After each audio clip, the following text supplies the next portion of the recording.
Abantu namanje abawuvali umlomo ngempumelelo kaZozibini Tunzi okhale wemuka nomklomelo wokuba nguMiss Universe eAtlanta eGeorgia. Bezingamashumi amabili izintokazi ezivela emazweni ahlukene abencintisana nazo uTunzi, kodwa ke waziqwaqwada amakhanda zonke.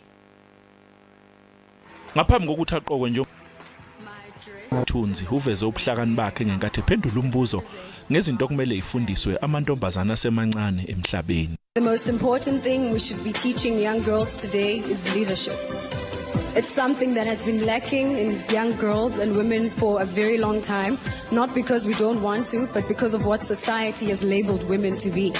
To you both. Ube usufika lo mzuzu obulindwe umhlaba wonke. The new Miss Universe is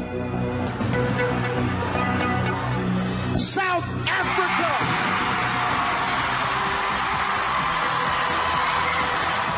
Okhulumeli ihhovisi likaMengameli wezwe ukhusela Diko uthi ukuhlabana kaZozibini kuyiphakamise kakhulu iningizimu Afrika, wathi futhi amaphupho omuntu awaphazanyiswa ukuthi uvela endaweni enjani.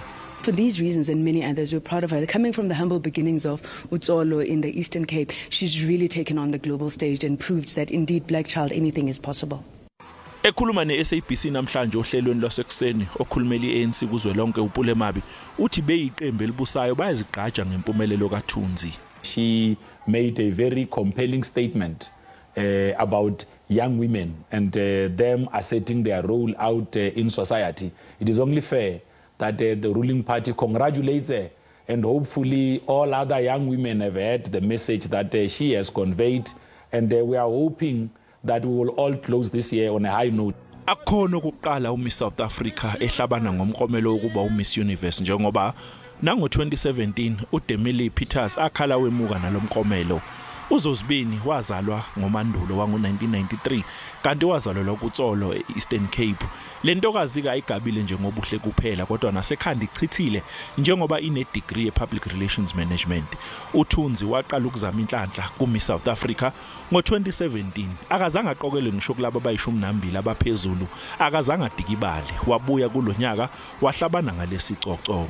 Siyabonga ntokazi yakuTsolo ngokulibhebhezelisa phezulu iflag laseningizimu Afrika. Izwe liyabonga. nguCalvin Dludla weindaba ze SABC.